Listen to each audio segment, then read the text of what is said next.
Hello साथियों, welcome to the Exampur. हमें एग्जामपुर कलम से क्रांति। नमस्कार, नमस्ते, गुड इवनिंग। तो क्लास आपकी शुरू हो चुकी है। शाम के 10 बज चुके हैं, रात के 10 बज चुके हैं, है ना। हाँ, शाम के बोलूँगा तो कहोगे कि शाम से तो पढ़ रहे हैं, रात हो गई, और फिर तुम कह रहे हो शाम से शाम हो चुकी है। तो रात हो चुकी है, ठीक है। और तुम्हारी मेहनत को सैल्यूट है। मेहनत आपकी बेकार नहीं जाएगी, फ्यूचर में काम ज़रूर आएगी। और आप जिस एग्ज़ामिनेशन की तैयारी कर रहे हैं और सच में अगर ईमानदारी से तैयारी कर रहे हैं और ईमानदारी से अगर मेहनत कर रहे हैं तो ये मेहनत आपकी बेकार नहीं जाएगी। चाहे जो आप एग्ज़ाम देना चाहते हैं, आई विश आपकी मेहनत बेकार ना जाए, आपको अपनी मेहनत का फल ज़रूर मिलेगा, ठीक है। आसान बात नहीं होती कि जब आप घर पे होते हैं, देखो घर से बाहर होते हैं तो कभी कभी पढ़ लेते हैं, क्योंकि वहाँ कभी भी सो जाते हैं, कभी भी जग जाते हैं, कोई कहने सुनने वाला नहीं होता, तो वहाँ पे हम रात में जग के पढ़ सकते हैं। बट जब घर पे होते हैं तो घर में तमाम काम करते हैं हम, काफ़ी सारे काम होते हैं। मोस्टली बच्चे होते हैं जो गांव में रह के जो पढ़ाई लिखाई कर रहे हैं, उनके पास तो बहुत सारे काम होते हैं गांव में रह के। तो उसके बावजूद 10, 11, 12 बजे तक जगना और उसके बावजूद पढ़ाई करना, और सुबह फिर गांव के बच्चे तो उठ जाते हैं 6, 7 बजे, 5 बजे, 6 बजे उठ जाते हैं। शहरों के बच्चे ज़रूर लेट उठते हैं 8, 9 बजे, और कोई उठाता भी नहीं। बट गांव में ऐसा नहीं होता, मैंने तो खुद फील किया है, समझ रहे। गांव में ऐसा नहीं होता। गांव में घर वाले 5 बजे या 5:30 बजे उसके बाद सोने नहीं देते।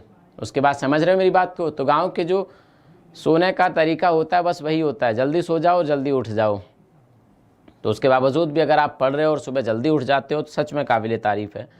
हम लोग शुरू करते हैं क्लास को, और हम कल मध्य के मैदानी भाग के मृदाओं के बारे में, मध्य क्षेत्र की जो मैदानी भाग है और उस मैदानी भाग में जो मृदाएं पाई जाती हैं उनके बारे में हम लोग बात कर रहे थे। तो आज वहीं से हम लोग शुरू करते हैं, वहीं से हम लोग क्या करते हैं, इसको शुरू करते हैं।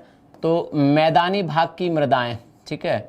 मैदानी भाग जो हमारा है, मतलब जो प्लेन एरिया है हमारे प्रदेश का, मैदानी भाग की मृदाएं, मैदानी भाग की मृदाओं के बारे में हम लोग कल पढ़ रहे थे, ठीक है। मृदा मतलब सॉइल की बात कर रहे थे कि जो मैदानी क्षेत्र है हमारे, वहाँ पर किस प्रकार की सॉइल पाई जाती हैं। सबसे पहले आपने देखा था कि मैदानी भाग जो हमारा है हमारे प्रदेश में, और उस मैदानी भाग में जो सबसे ज़्यादा मृदा का विस्तार है वो जलोढ़ है। सवाल ऐसे भी बन सकता है कि मैदानी भाग में निम्नलिखित में से कौन सी मृदा का विस्तार सबसे ज़्यादा है, तो आपकी जलोढ़ मृदा है। कौन सी मृदा है? जलोढ़ मृदा में भी हमने 2 तरह की मृदा देखी थी। एक तो खादर की मृदा, क्या देखी थी? खादर की मृदा देखी थी हमने, हाँ, खादर की मृदा देखी थी। खादर की मृदा के बारे में मैंने आपको बताया था कि ये जो मृदा होती है खादर वाली, ये दूसरी अन्य मृदाओं के कंपेयर थोड़ी ज़्यादा उपजाऊ होती है। इसमें ह्यूमस की और जीवांश की मात्रा अधिक होती है। इसमें पोटास, फास्फोरस, चूना पत्थर भी आराम से मिल जाते हैं, और इसमें अगर नाइट्रोजन की पूर्ति हम कर दें तो बम्पर फसल की पैदावार इस मृदा में होती है, और ये नदियों के पास की भूमि होती है। दूसरा जो मैंने आप सभी को बताया था, जलोढ़ जो खादर के साथ साथ इसी में मैंने, ये तो ए पार्ट हो गया, इसी में मैंने कहा था कि इसी में बांगर की मृदा भी होती है। क्या होता है?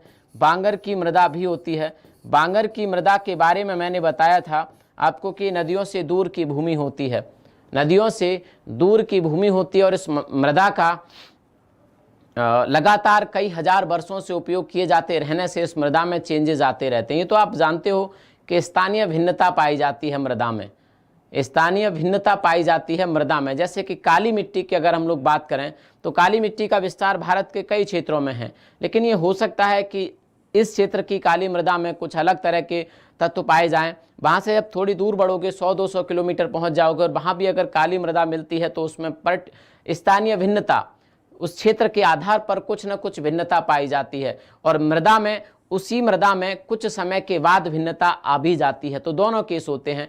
सेम मृदा में कुछ दूरी चलने पर कुछ भिन्नताएं पाई जाती हैं, और उसी मृदा में कुछ समय के बाद उसी जगह पर सेम मृदा में भिन्नता आ भी जाती है। तो मैं वही कह रहा था कि इस मृदा का एक लंबे समय से उपयोग होता रहा, इस मृदा का एक लंबे समय से उपयोग होता रहा, और इस मृदा के फिर कई पार्ट बने, जिसमें मैंने आपको बताया था क्या, लवणीय और क्षारीय मृदा।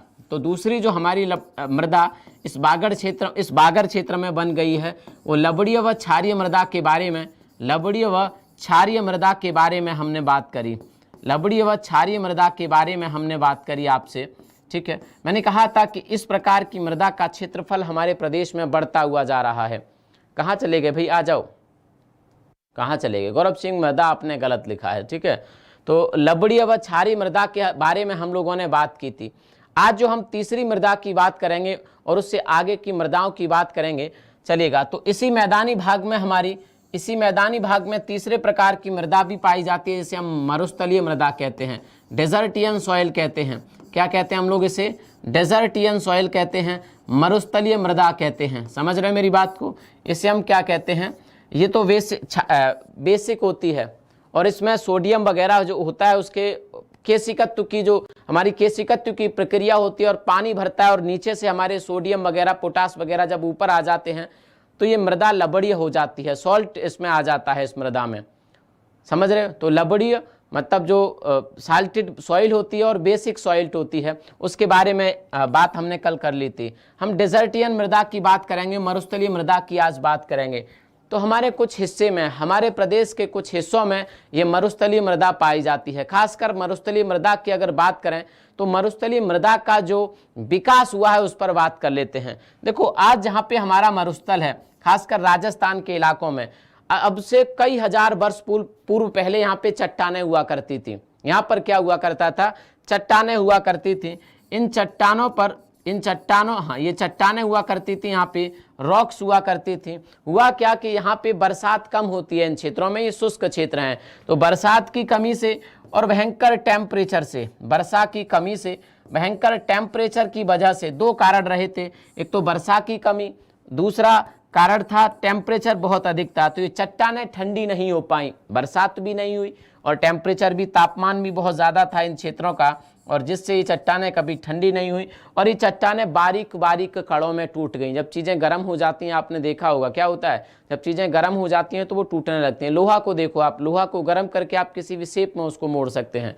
लोहा को आप क्या करके, गर्म करके आप किसी भी शेप में मोड़ सकते हैं। तो वो तो चलो मेटल है, लेकिन ये मेटल नहीं थी, तो चट्टानें थी। तो ये चट्टानें क्या हो गई? छोटे छोटे कणों में टूट के और रेत जैसी बन गई। तो आज जहाँ पर हम मरुस्थल देखते हैं, आज से कई हजार वर्ष पहले वहाँ पर चट्टानें हुआ करती होंगी, ठीक है। और उन चट्टानों के अधिक तापमान, उच्च तापमान और वर्षा की कमी की वजह से आज वो टूट के रेतीली हो गई, रेत बन गई। तो एक चीज़ तो आपको समझ में आई कि जो मरुस्थलीय मृदा होती है, क्या समझ में आई आपको कि जो हमारी मरुस्थलीय मृदा होती है, वो मरुस्थलीय मृदा जो हमारी होती है ये कुछ रेतीली होती है। क्या होती है? रेतीली मृदा होती है और खासकर शुष्क क्षेत्रों में पाई जाती है। कहाँ पर पाई जाती है? खासकर शुष्क क्षेत्रों में पाई जाती है, जहाँ पर बरसात की मात्रा 50 सेंटीमीटर या इसके आसपास या इससे कम, 50 सेंटीमीटर और इसके आसपास या फिर इससे कम जो क्षेत्र होते हैं, हम उनको शुष्क क्षेत्र कहते हैं। तो कम वर्षा वाले इलाकों में इस प्रकार की मृदा हमारे प्रदेश में पाई जाती है।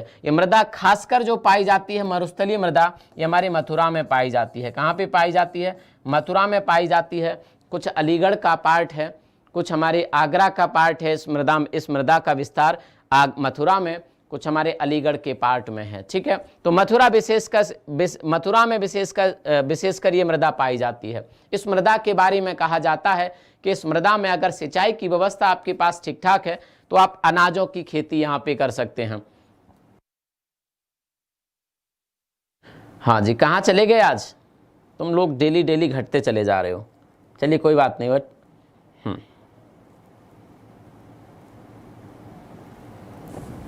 चल, तो हम लोग क्या कर रहे थे कि इस मृदा में हम लोग क्या करते हैं कि अगर सिंचाई की व्यवस्था अच्छी खासी हो जाती है, मरुस्थलीय मृदा की बात कर रहे थे कि अगर हम सिंचाई का अच्छा खासा इंतजाम कर पाते हैं तो सिंचाई के अच्छे खासे इंतजाम के बाद हम यहाँ पे इस मृदा में अनाजों की खेती कर सकते हैं, अनाज के साथ किसी और की। हालांकि मथुरा जो हमारा है, मथुरा में जो मरुस्थलीय मृदा पाई जाती है वो इतनी स्ट्रांग नहीं है, मतलब प्योर मरुस्थलीय हम उसको नहीं कह सकते। मथुरा में कुछ असर उसका पाया जाता है, समझ रहे हो, कुछ असर उसका पाया जाता है। कल एक थ्योरी मैंने आपको बताई थी, वो ये थी कि जो हमारा थार का मरुस्थल है, जो हमारे राजस्थान में थार का मरुस्थल है, भारत का सबसे बड़ा मरुस्थल कहते हैं हम लोग उसको, और लगभग यहीं पे है। उसके अलावा भारत में हम सौभाग्यशाली है कि उसके अलावा भी कई मरुस्थल नहीं है।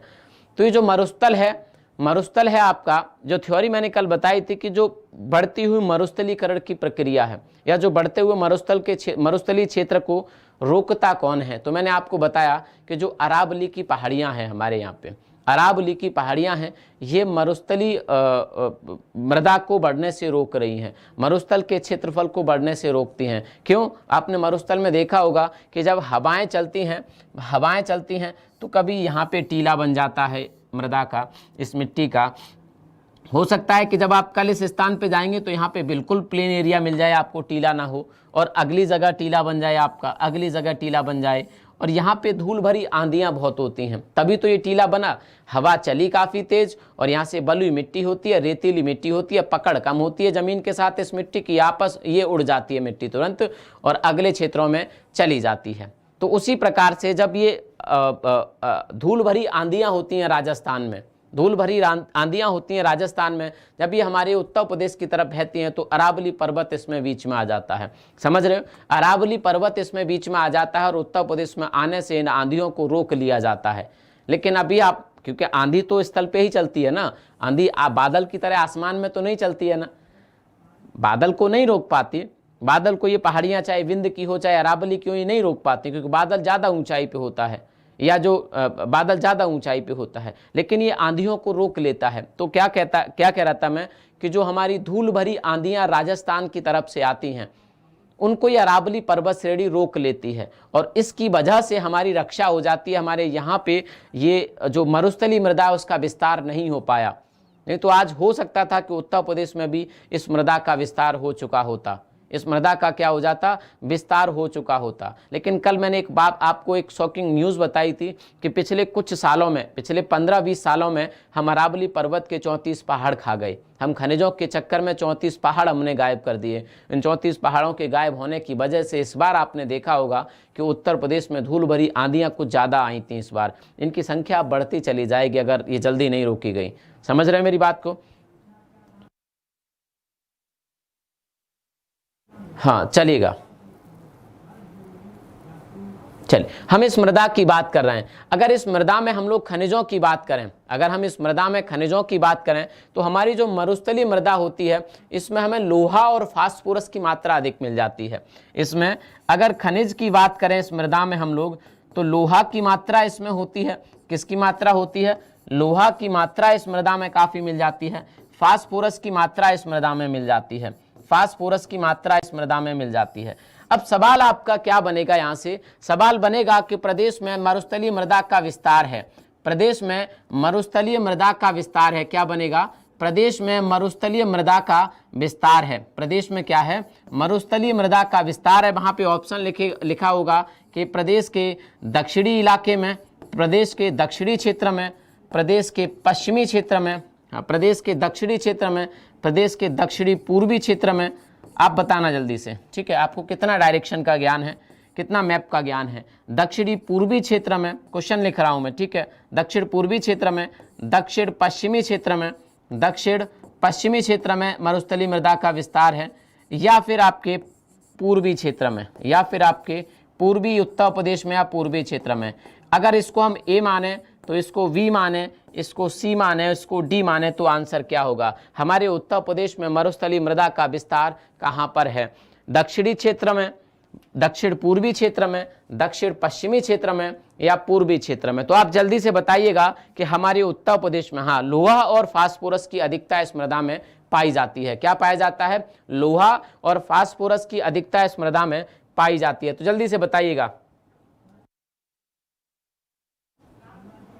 हाँ,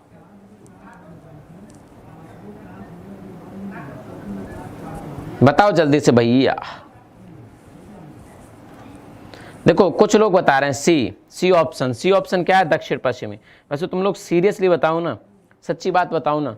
कभी कभी तो मुझे लगता है कि, एक मिनट मैं क्लास चेक कर लेता हूं कि चल रही है कि नहीं चल रही।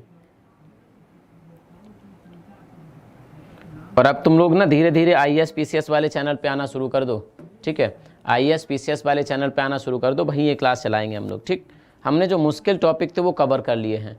इसके बाद हम लोग उत्तर प्रदेश की कृषि कवर करेंगे, बहुत इंपॉर्टेंट है, बहुत इंपॉर्टेंट। या उससे पहले, कृषि से पहले हम लोग उत्तर प्रदेश के जो हमारी वन क्षेत्र वगैरह हैं, या फिर हमारे जो अभ्यारण्य हैं, बर्ड सेंचुरी हैं, या फिर हमारे वाइल्ड लाइफ सेंचुरी जो हमारे हैं, या फिर बर्ड सेंचुरी हैं, पक्षी विहार हैं, उनके बारे में हम लोग बात करेंगे, ठीक है। हाँ जी, तो बहुत इंपॉर्टेंट टॉपिक अब आगे आने वाले हैं। तो आप बता रहे हैं,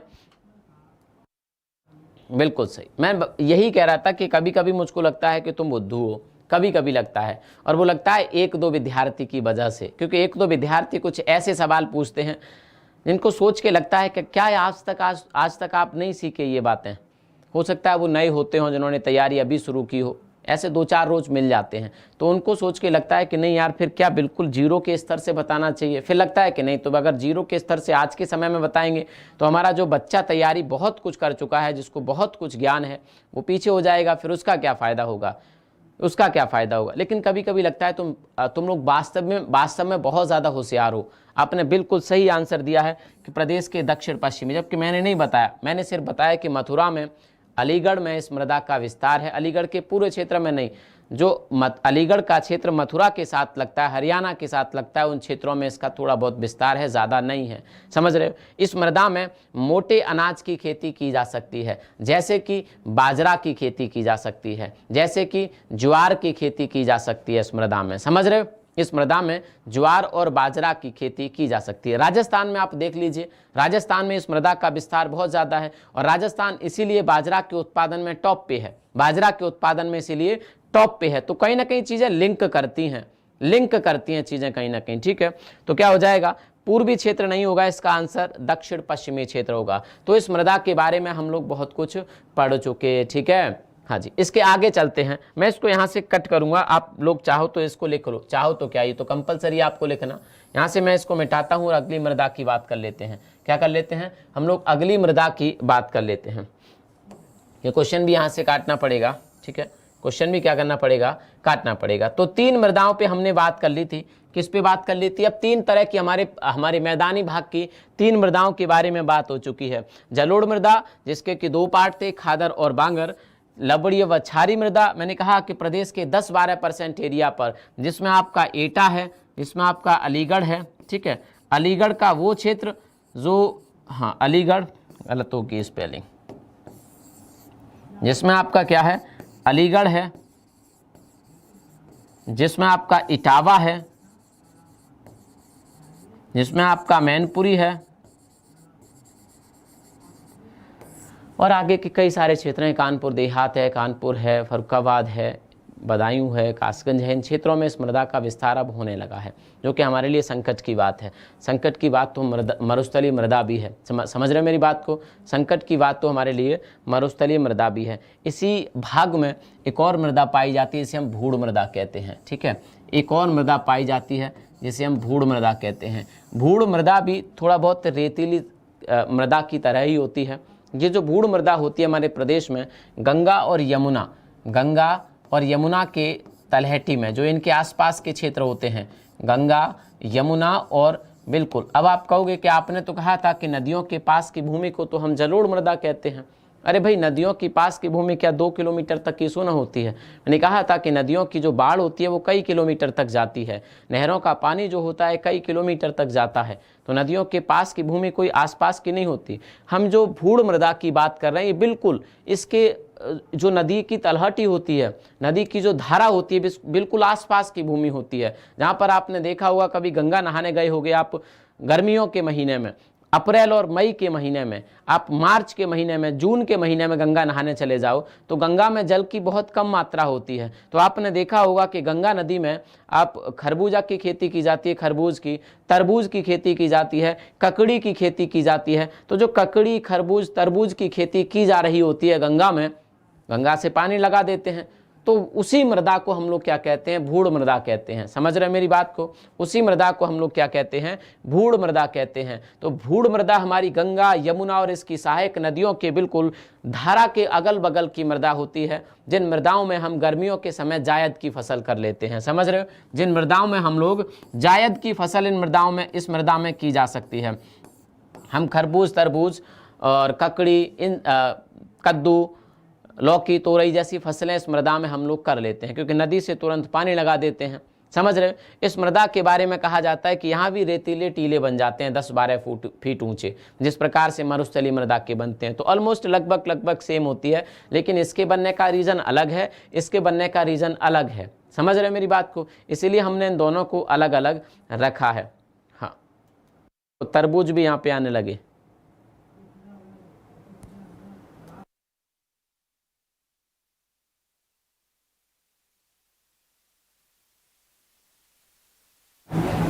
हाँ बिल्कुल। चलिए आगे जो इम्पोर्टेंट मृदा है इसी मैदानी भाग की, आगे जो इसी मैदानी भाग की इम्पोर्टेंट मृदा है वो है हमारी काली मृदा। क्या है वो? हमारी काली मृदा, ठीक है, ब्लैक सॉइल हम जिसे कहते हैं। इसी मैदानी भाग की बड़ा इंपॉर्टेंट है, जिसको हम क्या कहते हैं? ब्लैक सॉइल कहते हैं। ठीक, सबसे ज़्यादा इंपॉर्टेंट मृदा। यूपी कांस्टेबल में इसका क्वेश्चन पूछा गया और क्वेश्चन था कि काली मृदा का विस्तार कहाँ पर है, पहला क्वेश्चन। और दूसरा क्वेश्चन उसी साल के पेपर में था कि काली मृदा को हम और क्या कहते हैं।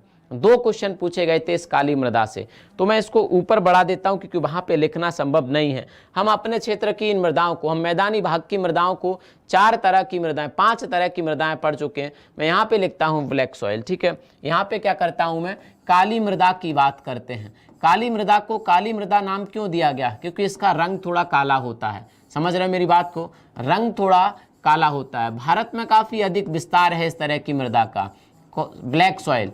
ब्लैक सॉइल की जब हम लोग बात करेंगे तो इस पे करेंगे कि ब्लैक सॉइल का निर्माण कैसे हुआ। हम क्या करेंगे कि ब्लैक सॉइल का निर्माण कैसे हुआ।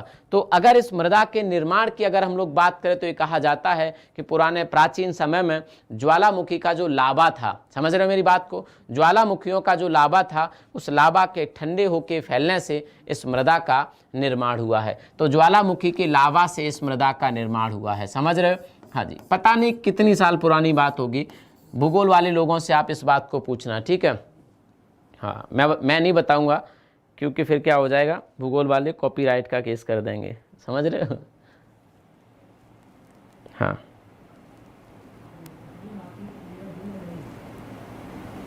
भूगोल वाली क्लास कौन सी चल रही है? प्रमोद कुशवाहा साहब, कौन सी भूगोल वाली क्लास चल रही है भाई? ऐसा है क्या? देखते हैं भाई।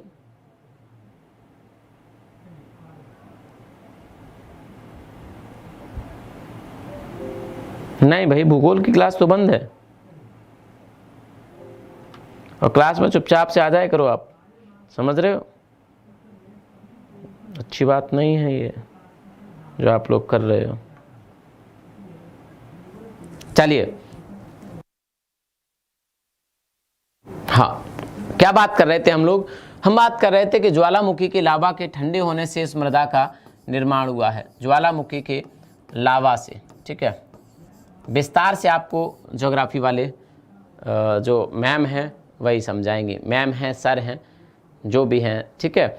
अगर इस मृदा की हम लोग बात करें, इसका रंग काला ज़्यादा होने की वजह से, मतलब जो इसका कलर जो काला होता है वो जीवाश्म की अधिक मात्रा और लौह अंश की अधिक मात्रा, इस मृदा में अगर हम लोग बात करें तो लौह अंश की मात्रा थोड़ी ज़्यादा होती है और जीवाश्म की मात्रा थोड़ी ज़्यादा होती है। यही बात जब आप लाल मृदा की करेंगे, लाल मृदा में आपको लौह अंश मिल जाएगा, लाल मृदा में क्या मिल जाएगा आपको? लौह अंश मिल जाएगा, लेकिन जीवाश्म नहीं होते, जीवाश्म उस मृदा में नहीं होते। इसीलिए जो काली मृदा होती है वो लाल मृदा से भिन्न होती है और जीवाश्म अधिक होने की वजह से ये मृदा लाल मृदा से थोड़ी ज़्यादा क्या होती है? उपजाऊ होती है, काफ़ी उपजाऊ होती है। तो हम लाल मृदा की बात कर रहे थे, क्या कर रहे थे? सॉरी, काली मृदा की बात कर रहे थे। इसके काला रंग होने की वजह है लौह अंश की अधिकता, लौह एवं जीवाश्म की अधिकता। समझ रहे हो? इसका काला रंग क्यों है? क्योंकि लौह और जीवाश्म की अधिकता होती है इस मृदा में, लौह एवं जीवाश्म की अधिकता होती है। आयरन की इसमें क्या होती है? अधिकता होती है इस मृदा में। आयरन की क्या होती है मेरे भाई?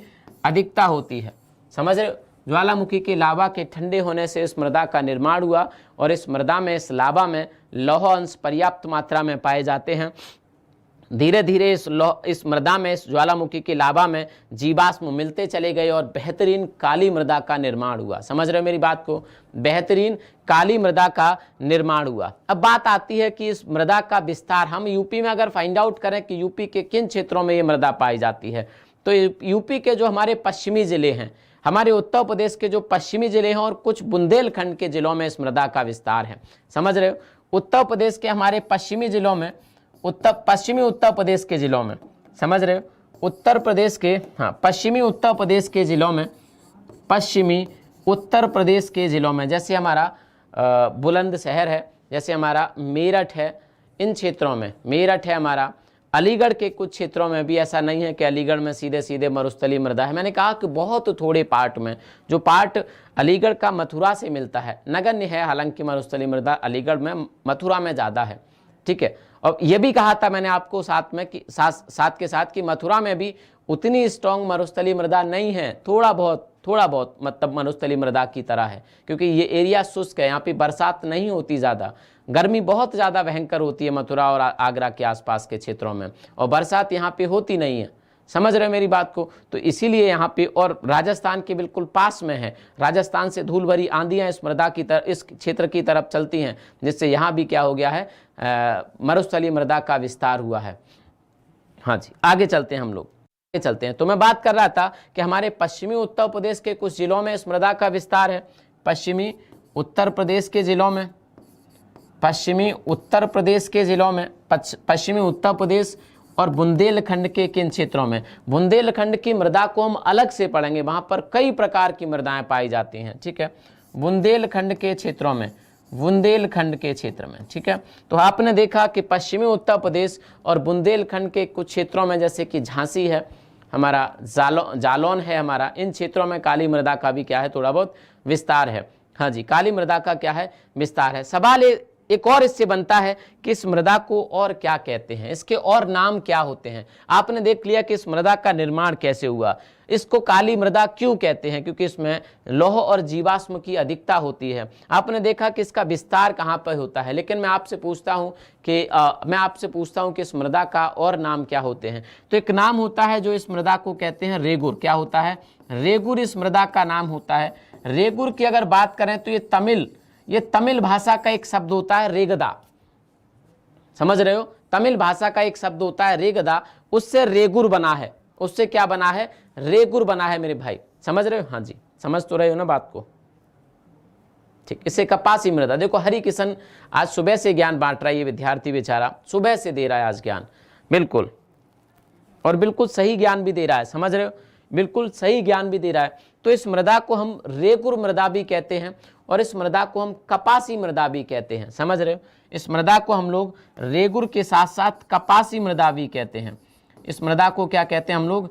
कपासी मृदा भी कहते हैं। न केवल कपासी मृदा कहते हैं इसको, बल्कि इसको करेल और फरेल नामों से भी जाना जाता है। समझ रहे हो मेरी बात को?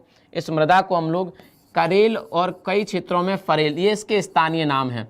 कई क्षेत्रों में हम इसको फरेल नाम से जानते हैं। समझ रहे हो?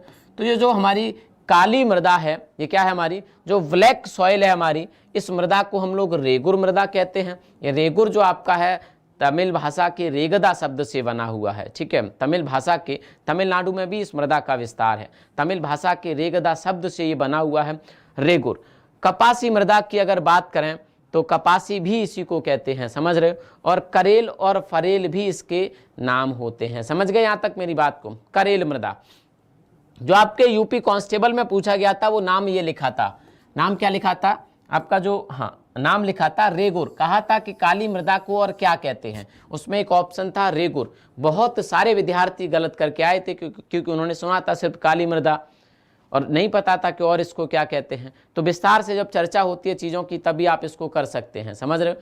तभी आप इसको क्या कर सकते हैं, कर सकते हैं। चलिए आगे चलते हैं। इस मृदा की विशेषता क्या होती है कि इस मृदा में जैसे ही आप पानी डालोगे, इस मृदा में क्या करोगे, जैसे ही आप पानी डालोगे तो ये मृदा थोड़ी चिपचिपी हो जाती है।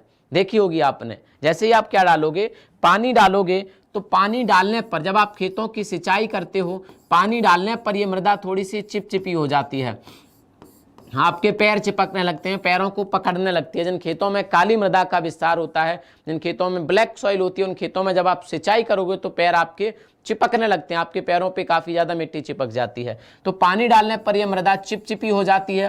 क्या हो जाता है? चिपचिपी हो जाती है। इस मृदा की जो जल संग्रहण की शक्ति होती है वो अधिक होती है। जल संग्रहण की जो शक्ति होती है आपकी, मतलब ज़्यादा समय तक इसमें जल रुका रह सकता है। समझिएगा, ज़्यादा समय तक इस मृदा में जल रुका रह सकता है। इसीलिए इस मृदा में हम कुछ खेती कर सकते हैं, मतलब जल संग्रहित वाली जो फसलें होती हैं उनकी खेती हम इस मृदा में कर सकते हैं। समझ रहे हो? तो जल संग्रहण की क्षमता इस मृदा में ज़्यादा होती है। और अगर सूख जाए ये मृदा, क्या हो जाए? सूख जाने पर यह मृदा काफ़ी कठोर हो जाती है, एकदम पत्थर की तरह हो जाती है, कठोर, और इस मृदा में दरार पड़ जाती हैं। क्या हो जाता है? इस मृदा में दरार पड़ जाती हैं, जिससे इसके अंदर की जो नमी होती है बहुत जल्दी ऊपर निकल जाती है। समझ रहे हैं मेरी बात को? तो ये जो मृदा होती है इसमें जीवाश्म की अधिकता मतलब ठीक ठाक पाया जाता है, लौह अंश की अधिकता होती है।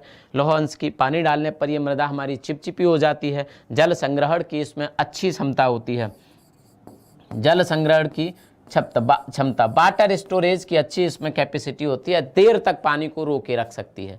समझ रहे हो? कठोर और दरार पड़ जाती है जब ये मृदा सूख जाती है। जब ये क्या हो जाता है? ड्राई सॉइल होती है, ये मृदा सूख जाती है तो ये काफ़ी कठोर हो जाती है, इसमें दरारें पड़ जाती हैं। क्या हो जाता है? दरारें पड़ जाती हैं इस मृदा में। तभी आपने देखा होगा कि इस मृदा में जो फसल होती हैं, अगर आप सिंचाई नहीं करते हो समय पे, क्योंकि इसकी जो जड़ें हो, सिंचाई नहीं करते हो समय पे, तो इसमें होता क्या है कि इसकी जो मृदा होती है वो काफ़ी ज़्यादा कैसी हो जाती है? सूख जाती है, पत्थर की तरह हो जाती है। तो पौधा बहुत जल्दी मुरझाने लगता है। जबकि रेतीली मृदा में पौधा, उसमें एयर होती है, वायु होती है उस मृदा के अंदर, रेतीली मृदा जो होती है आपकी, तो पौधा ऑक्सीजन लेता रहता है, मतलब हवाएं लेता रहता है, ऑक्सीजन की जरूरत तो नहीं पड़ती, और नीचे से पानी लेता रहता है, तो उसमें नमी बनी रहती है। उसमें जो वायु की नमी होती है, उस नमी को मतलब उसकी जड़ों तक पहुंच जाती हैं, जो रेतीली और मरुस्थलीय मृदा होती है, जो भूड़ मृदा होती है नदियों के आसपास की। तो उसमें क्या होता है कि उसमें जो नमी होती है हमारे वातावरण की, वो उसकी जड़ों तक पहुंचती रहती है, तो कम सिंचाई पे भी वो टिक जाती हैं, जबकि वो कैसी होती है? मरुस्थलीय। लेकिन काली मृदा में जो फसलें होती हैं उनको समय पर सिंचाई की आवश्यकता होती है, नहीं तो पेड़ जल्दी मुरझा जाते हैं। ठीक है? हाँ, तो क्या हो जाता है इसमें? कठोर और दरार पड़ जाती हैं इस मृदा में। क्या हो जाता है? कठोर और दरार इस मृदा में पड़ जाती हैं। हाँ जी, ठीक। देखो एक बात, आप अब देखो मेरी इस बात से आप मतलब ये मत सोचने लग जाना कि तो फिर इसमें जल्दी जल्दी सिंचाई की आवश्यकता होती होगी, ये मत सोचने लग जाना। मैंने जो कहा है उसको समझिए। मैंने ये नहीं कहा है कि जल्दी जल्दी सिंचाई की आवश्यकता होती है, मैंने बोला है कि जब समय पर, हालांकि दूसरे मृदा के कंपेयर इसमें ज़्यादा समय तक पानी टिकता है, तो बहुत समय में आपको सिंचाई की आवश्यकता होगी। लेकिन जब सिंचाई की आवश्यकता होगी तब आप ज़्यादा दिनों तक नहीं डाल सकते, क्योंकि इसकी मिट्टी बहुत कठोर हो चुकी होती है, इसकी मिट्टी।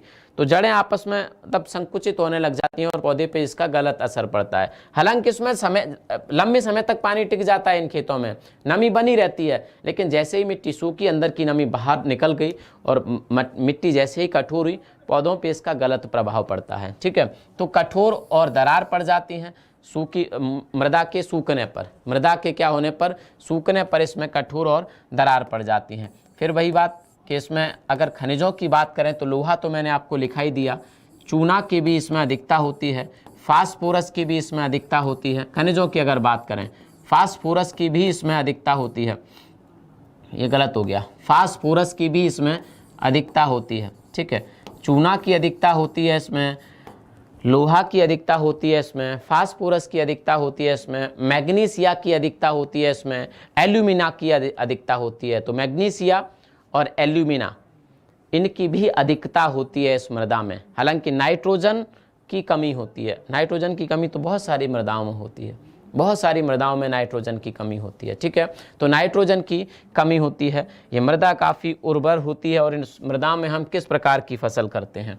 ये मृदा काफ़ी उर्वर होती है, इसकी फर्टिलिटी बहुत अच्छी होती है, इसीलिए हम इसमें कपास की खेती कर पाते हैं। क्या कर पाते हैं? कपास की खेती कर पाते हैं। जैसे गुजरात में करते हैं हम लोग कपास की, गुजरात में भी काली मृदा का अच्छा खासा विस्तार है, तो कपास की खेती होती है। उसी प्रकार से हम मूंगफली की खेती करते हैं, गुजरात में मूंगफली का भी अच्छा खासा उत्पादन होता है। समझ रहे हो? शीर्ष मूंगफली उत्पादन वाले राज्यों में गिना जाता है गुजरात आपका, समझ रहे हो। तो वही जैसे बाजरा के साथ हमने जोड़ा था राजस्थान को कि बाजरा शुष्क क्षेत्रों में बोई जाने वाली फसल है, कम सिंचाई की आवश्यकता होती है उसको, शुष्क मतलब कम वर्षा वाले स्थानों में हो जाता है। तो उसी प्रकार से ये जो कपास और मूंगफली होती है ये काली मिट्टी को बहुत ज़्यादा पसंद करती हैं, तो गुजरात में बहुत अच्छी इसीलिए होती हैं। उसी प्रकार से तंबाकू की खेती अच्छी हो जाती है, इसमें तंबाकू की खेती अच्छी हो जाती है। जल संग्रहण की क्षमता ज़्यादा होने की वजह से इसमें गन्ना की खेती भी अच्छे से हो जाती है। क्या हो जाता है? गन्ना की खेती भी इसमें अच्छी हो जाती है और दलहन की फसल भी इसमें अच्छी हो जाती है। चना को अगर छोड़ दिया जाए, चना क्योंकि कई अन्य मिट्टियों में भी हो जाता है, ज़्यादा फर्टिलिटी वाली सॉइल ना हो तो भी चना का उत्पादन किया जा सकता है। जैसे बुंदेलखंड में बात करें, बुंदेलखंड में ज़्यादातर काली मिट्टी का प्रचार नहीं है, वो लाल मिट्टी में भी हो जाता है चना। तो बाकी की इसके बाद बाकी की जो आपकी होती है, जैसे मूंग है, जैसे कि आपकी मसूर है, इसके लिए काली मिट्टी में की आवश्यकता होती है। काली मिट्टी में ज़्यादा उत्पादन देती है ये मृदा, ये दलहन हमारी जो होती है, ठीक है। तो काली मिट्टी में हमारी दलहन की खेती बहुत अच्छी की जा सकती है। दलहन में खासकर मसूर की खेती बहुत अच्छी की जा सकती है, मूंग की खेती बहुत अच्छी की जा सकती है इसमें, और आपकी अरहर की खेती भी इस मृदा में अच्छी खासी की जा सकती है, ठीक है। इस मृदा में हम सब्जियों की खेती भी बहुत अच्छा कर सकते हैं, समझ रहे हैं। इस मृदा में, शुष्क मृदा में हम सब्जियों की, जो मरुस्थलीय मृदा होती है उसमें सब्जियों की खेती ज़्यादा नहीं कर पाते, लेकिन इस मृदा में कर सकते हैं। जैसे पश्चिम बंगाल आपने देखा होगा, पश्चिम बंगाल में भी काली मृदा का विस्तार है, तो पश्चिम बंगाल में भी हम क्या कर पाते हैं, सब्जियों का उत्पादन अच्छा खासा होता है, टॉप राज्यों में आता है पश्चिम बंगाल। हाँ चलिए, और इसके साथ साथ दलहन के साथ साथ यहाँ पे हम तिलहन की खेती भी ठीक ठाक कर लेते हैं इस मृदा में। तो इस मृदा में हम बहुत सारी खेतियाँ कर सकते हैं। खेती की दृष्टि से ये मृदा बहुत अच्छी होती है, समझ गए मेरी बात को। खेती की दृष्टि से ये क्या होती है, ये मृदा बहुत अच्छी होती है। यहाँ तक कोई दिक्कत हो तो बताओ, कुछ भी नहीं छोड़ा मैंने, एक एक पॉइंट आपको नोट कराया, एक एक पॉइंट आपको नोट कराया है। एग्जामिनर पूछे अब क्या पूछेगा, कुछ भी पूछे, क्योंकि वो इतना गहराई में नहीं जाता कभी भी, समझ रहे। उसे पता है कि जो कपास के अलावा इस मिट्टी में ज्वार, गेहूँ, गन्ना, बाजरा की उपज अधिकता होती है। रजनीश पाल अयोध्यावासी ऐसा कह रहे हैं। चलिए हाँ चलिए हाँ आगे चलते हैं। हम लोग कहाँ पे चलते हैं, आगे चलते हैं। तो हमारे प्रदेश में, अब मैं आपको बता देता हूं कि हमारे प्रदेश में आपने मृदा का विस्तार देख लिया, कौन कौन सी मृदा।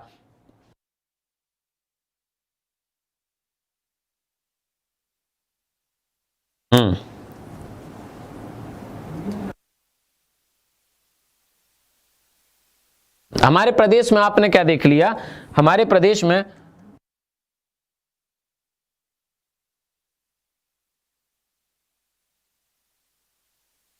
लिखा तो होगा ना आपने, हमारे प्रदेश में आपने जो प्रदेश का मध्य का मैदानी भाग है उसमें मृदाओं का प्रकार आपने देख लिया।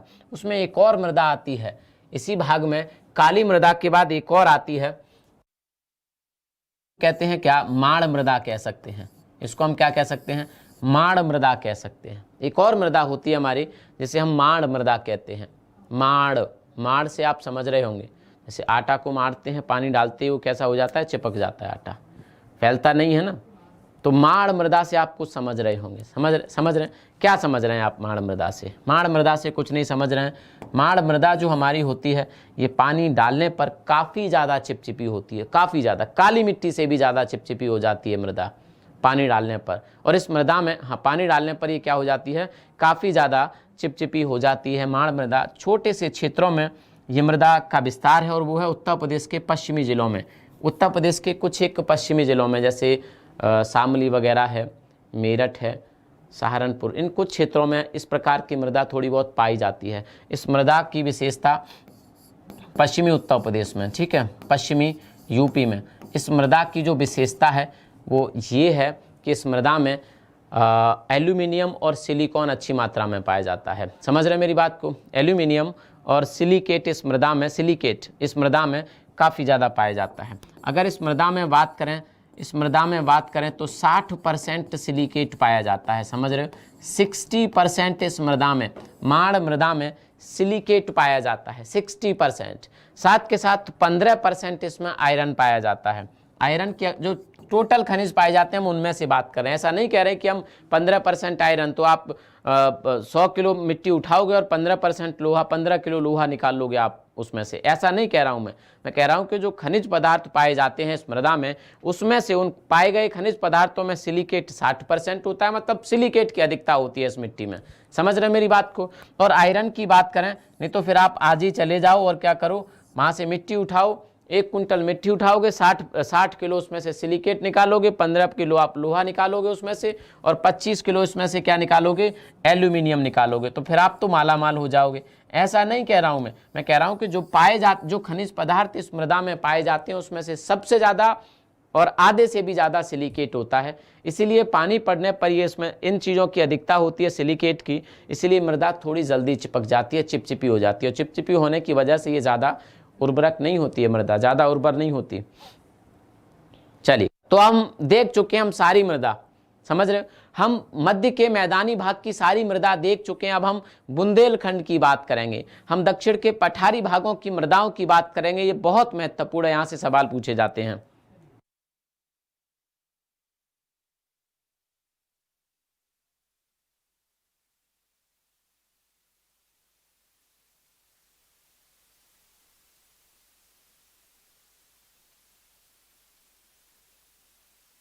क्लास में लड़ाई हो रही है, होने दो, समझ रहे हो लड़ाई होने दो, होती रहती है लड़ाई, तो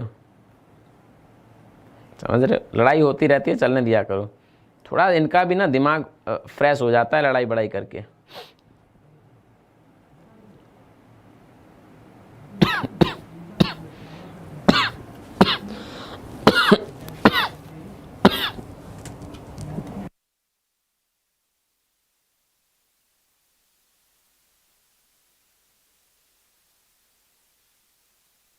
हाँ, मिटा दिया मैंने, चलो देख लो एक बार। हाँ, तो ये तो थी हमारे मध्य के मैदानी भाग की मृदाएं, माड़, काली मृदा, भूड़ मृदा, मरुस्थली मृदा, लवणीय व क्षारीय मृदा, और खासकर जलोढ़ व खादर और बांगर की। इतने विस्तार से कहीं आपको नहीं मिलेगा सीरियसली, ठीक है, तो पढ़ लो चुपचाप से। हाँ, यूपीपीसीएस में, और यूपीपीसीएस के साथ साथ यूपीएसआई, कांस्टेबल और जेल बॉर्डर में बहुत ज़्यादा काम आने वाली है आपकी क्लास। हाँ, चलिए आगे आ जाते हैं। मैं इसको मिटा दूं, अब इसको मिटा देता हूं मैं। दक्षिण के पठारी भाग की मृदाओं की बात कर लेते हैं, ठीक है।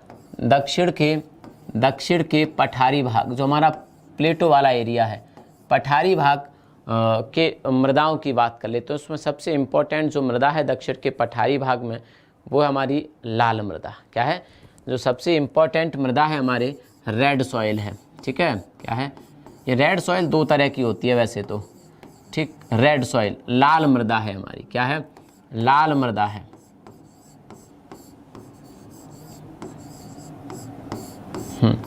दक्षिण के पठारी भागों में खासकर जिस मृदा का विस्तार है उसमें सबसे ज़्यादा इम्पोर्टेंट है हमारी लाल मृदा।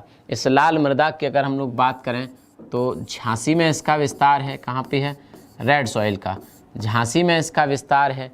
कहाँ पे विस्तार है इसका, झांसी में इसका विस्तार है। ललितपुर और मिर्ज़ापुर में इसका विस्तार है, ललितपुर में इसका विस्तार है, ललितपुर में इसका विस्तार है, मिर्ज़ापुर में इसका विस्तार है,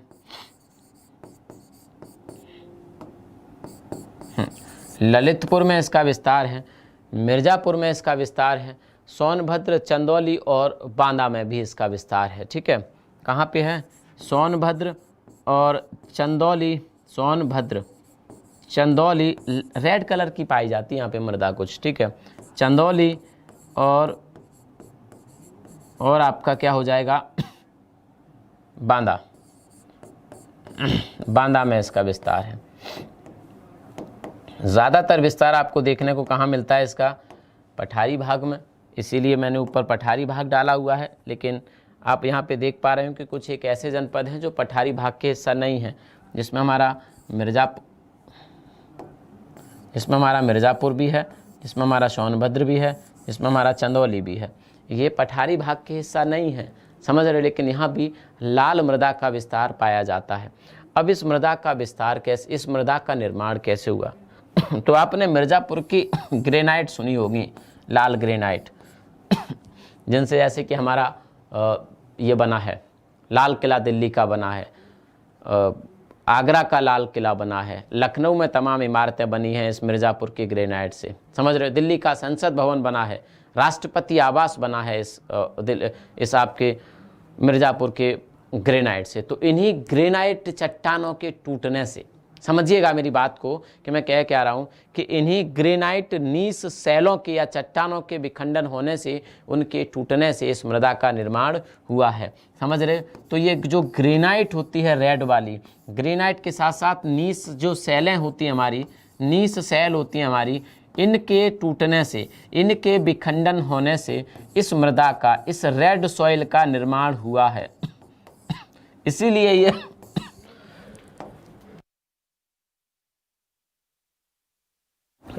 क्या है, ये हमारी लाल है कलर इसका, इसीलिए इसका क्या है, लाल। हालांकि लाल मृदा इसको कहा भी जाता है। कलर बिल्कुल रेड नहीं होता, थोड़ा बहुत पीले कलर की तरह होती है, रेड और पीले कलर की तरह होती है। तो इस मृदा का लाल हल्का कलर होता है, हल्का कहीं कहीं पीला कलर भी आपको मिलता है, समझ रहे हो।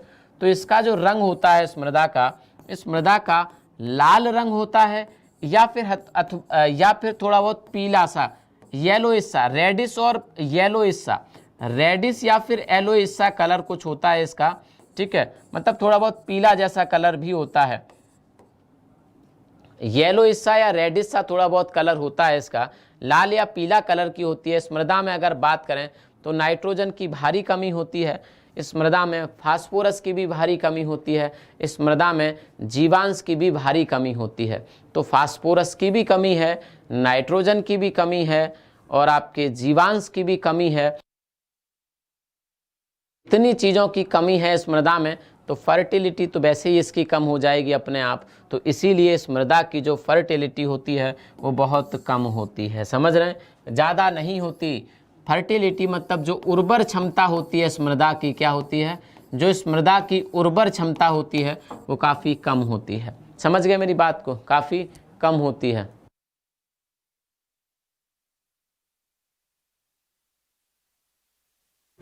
चलिए, किसे ब्लॉक करना है, पढ़ाई पे ध्यान दिया करो। शादी वादी करनी है ना तुमको, शादी ना होगी आज के टाइम पे, समझ रहे, कोई अपनी लड़की ना देगा तुमको। अगर पढ़ाई लिखाई नहीं करोगे तो कोई तुमको अपनी लड़की नहीं देगा आज के समय पे। उसे भरोसा तो होना चाहिए कि तुम उसकी बेटिया को खाना खिला सको, हाँ, उसकी बिटिया की ज़रूरतों को पूरा कर सको। तो जब तुम पढ़ोगे लिखोगे नहीं तो कहाँ से ज़रूरत पूरी कर पाओगे, समझ रहे हो। दो चीज़ें हैं, दो हैं, एक तो पढ़ाई करके नौकरी लेना इतना आसान भी नहीं है, क्योंकि उसके लिए मेहनत करनी पड़ेगी। और दूसरी बात यह है कि अगर आपने सच में मेहनत कर ली तो फिर मुश्किल नहीं है, क्योंकि पढ़ने वाले लोगों की, वास्तविक तौर पे पढ़ने वाले लोगों की संख्या सच में ज़्यादा नहीं है, बहुत कम लोग ऐसे हैं। वाह,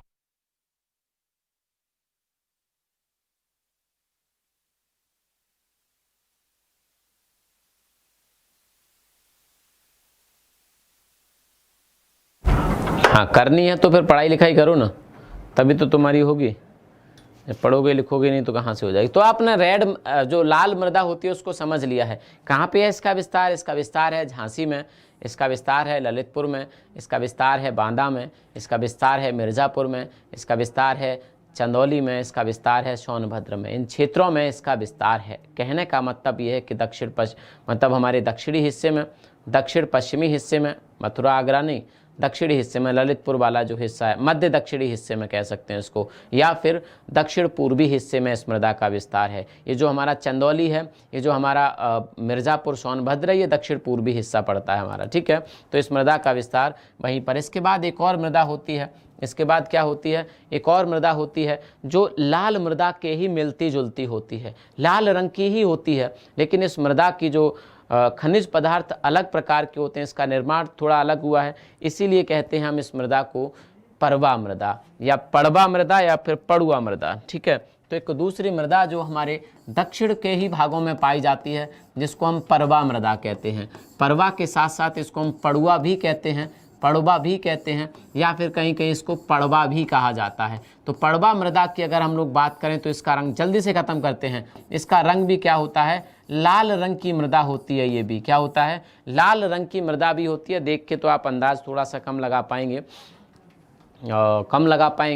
इस मृदा में कि रेड कौन सी है, पड़वा या परबा कौन सी है, ठीक है। लेकिन ये इस मृदा की ये जो मृदा होती है थोड़ी सी दोमट की तरह होती है। कैसी होती है, थोड़ी सी दोमट की तरह होती है, बलुई टाइप होती है, बलुई टाइप होती है ये मृदा, ठीक है। इस मृदा की अगर बात करें विस्तार की, तो जब आप हमीरपुर की तरफ चले जाएंगे, कहाँ पे चले जाएंगे, हमीरपुर की तरफ चले जाएंगे। हमीरपुर के साथ साथ आप जालौन वाले क्षेत्रों में, ये बुंदेलखंड के हिस्सा हैं, तो हमीरपुर और जालौन के क्षेत्रों में, जालौन के क्षेत्रों में इस मृदा का विस्तार आपको देखने को मिल जाएगा। इसमें हम चने की खेती ठीक ठाक कर लेते हैं, मटर की खेती भी यहाँ पे ठीक ठाक हो जाती है इस मृदा में, समझ रहे हो। यहाँ पे क्या होता है, मटर की खेती भी ठीक ठाक हो जाती है और चने की खेती भी हम यहाँ पे ठीक ठाक कर लेते हैं। खासकर जो आपने देखा होगा यमुना के जो बीहड़ हैं, यमुना के आसपास, हमीरपुर से तो यमुना निकलती है ना, यमुना के जो बीहड़ होते हैं उन क्षेत्रों में ये मृदा पाई जाती है। यमुना के जो बीहड़ होते हैं, जो हमारी यमुना नदी है जब दक्षिण क्षेत्रों से गुजरती है तो वहाँ पर कुछ बीहड़ों का निर्माण करती है ये यमुना नदी, तो इन बीहड़ों में इस प्रकार की मृदा पाई जाती है, जिसको हम परवा मृदा या पड़वा, या गलती से कभी कभी हम इसको लाल मृदा बोल देते हैं, ठीक है। इस मृदा में ह्यूमस की कमी होती है, समझ रहे हो। इस मृदा में क्या होता है, ह्यूमस की कमी होती है। कम ह्यूमस होने की वजह से हम इसमें चने और ज्वार जैसे फसलों की खेती कर लेते हैं। क्या कर लेते हैं, चने, क्या कह रहे हैं, दोमट की तरह होती है। अच्छा, प्रेसिडेंट की पीडीएफ कल मिल जाएगी आपको, परेशान मत हो, प्रेसिडेंट की पीडीएफ, ठीक है। तो हमीरपुर जालौन में इस मृदा का विस्तार होता है। चने और ज्वार की खेती हम इस मृदा में कर सकते हैं। चने और ज्वार की खेती हम लोग इस मृदा में क्या कर सकते हैं, कर सकते हैं। एक और मृदा होती है, इसे हम राकर मृदा कहते हैं। बस लास्ट है, लास्ट, इसके बाद एक और होगी और उसके बाद खत्म हो जाएंगे। इसी बुंदेलखंड के क्षेत्रों में एक राकर मृदा पाई जाती है। क्या पाई जाती है, इसी बुंदेलखंड के क्षेत्रों में हमारी राकर मृदा, जो पठारी ढाल हैं, जहाँ पर हमारा पठार खत्म हो रहा होता है, ढालों पर होता है, वहाँ पर इस प्रकार की मृदा पाई जाती है। इसका जो कलर होता है, इसके बारे में कहा जाता है कि प्राय लाल या फिर भूरे कलर की होती है। क्या होती है, प्राय यह मृदा जो होती है, राकर मृदा पठारी ढालों पर पाई जाती है। ये पठार के ढालों पर पाई जाने वाली मृदा है, पठारों के ढाल पर पाई जाने वाली मृदा है। ये जो मृदा होती है आपकी, ये जो सॉइल होती है, ये लाल या भूरे कलर की होती है। क्या होती है, लाल या भूरे कलर की यह मृदा होती है। ये दो प्रकार की होती है, एक मोटी राकर, एक पतली राकर। ये एक मोटी राकर और पतली राकर होती है। इसमें ह्यूमस की भारी कमी होती है, लेकिन रासायनिक खादों के साथ साथ और सिंचाई के साथ साथ यहाँ भी हम लोग चने की खेती और तिल की खेती, समझ रहे हो ना, चने की खेती और तिल की खेती हम लोग, चना रबी की फसल होती है और तिल किसकी होती है, तिल किसकी फसल होती है, खरीफ की फसल होती है। तो इस मृदा में भी हम चने की और खरीफ की फसल कर सकते हैं। इसके बाद एक और होती है भोंटा मृदा, ये लास्ट है, ठीक है। इसके बाद क्या होती है, भोंटा मृदा होती है, ये लास्ट है हमारी। भोंटा मृदा की जब बात करें, कल हम एक बहुत ही शानदार सा टेस्ट रखेंगे, समझ रहे हो। कल हम लोग क्या रखेंगे, एक बहुत ही शानदार सा टेस्ट रखेंगे, ठीक है। और हो सकता है कि हम कल इसको ISPCS पर ही बनवाएं। कह रहे हैं कि सर लेखपाल की वैकेंसी कब, लेखपाल का एग्जाम कब होगा। भाई वैकेंसी तो आ जाने दो लेखपाल की, ठीक है। लाल या भूरे कलर की होती है। चलिए, हम भोंटा मृदा की बात कर रहे थे, तो भोंटा मृदा की अगर हम लोग बात करें तो हमारा जो विंध्य का क्षेत्र है, विंध्य का जो पर्वतीय क्षेत्र है, उस क्षेत्र में, विंध्य का जो पर्वतीय क्षेत्र है, मिर्जापुर और उसके नीचे का क्षेत्र, उन क्षेत्रों में ये भोंटा मृदा पाई जाती है। विंध्याचल जो पर्वत है हमारा, उस क्षेत्र में ये मृदा पाई जाती है। इसका निर्माण ही विंध्याचल का जो आवरण है उसके टूटने से हुआ है। विंध्याचल पर्वत के आवरण के टूटने से इसका निर्माण हुआ है भोंटा मृदा का। यहाँ पर मोटे अनाजों की हम खेती कर लेते हैं, बस इतना सा ही है। विंध्य क्षेत्रों में ये पाई जाने वाली मृदा है, इसके अलावा कुछ नहीं है। इसके बाद हम लोग क्लास को आज यहीं तक रखेंगे।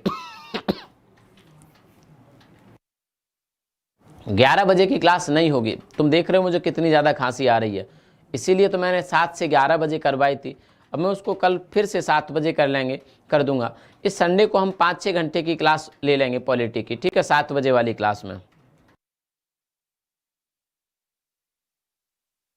हाँ, चलिए यहीं तक रखेंगे आज हम इस क्लास को। माफ़ी चाहते हैं। क्लास टाइमिंग क्या है? धर्मेश कुमार, हाँ धर्मेश कुमार तुम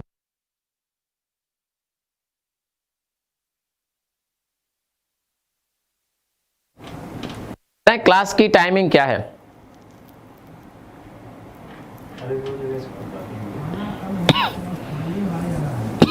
क्लास की टाइमिंग डेली 10 बजे होती है, ठीक है। चलिए क्लास को हम यहीं तक रखेंगे आज। आप सभी से मेरा निवेदन है कि क्लास को लाइक ज़रूर करिएगा और आ जाए करो यार इस क्लास में। यूपी जीके की बहुत अच्छी क्लास है, 9 बजे भी होती है, हालांकि अमित सर की क्लास, अमित सर की क्लास भी आप ले सकते हैं। अगर आप 9 बजे फ्री होते हैं तो 9 बजे ले लिया करो, 10 बजे फ्री होते हैं तो 10 बजे ले लिया करो, ठीक है। चलिएगा, क्लास को आज हम लोग यहीं तक रखेंगे। Thank you. ऐप पे पॉलिटी की क्लास नहीं होगी यार, देख रहे हो मैं खांसता खांसता क्लास कराऊंगा क्या? इतनी ज़्यादा खांसी आ रही है, तो कोई बात नहीं, चलिएगा हम मिलते हैं कल शाम 7 बजे फिर से पॉलिटी की क्लास में। उससे पहले हम लोग 12 बजे पॉलिटी की क्लास में, यूपीएसआई की 12 बजे यूट्यूब पर क्लास यूट्यूब पर उत्तर प्रदेश के और भारत के सभी एग्जाम के लिए, वनडे एग्जाम के लिए क्लास बहुत इंपॉर्टेंट है, जो हम 12 बजे दिन में करते हैं। तो उस क्लास में आप लोग आ जाए करिएगा, ठीक है। Thank you. जय हिंद, जय भारत। Thank you.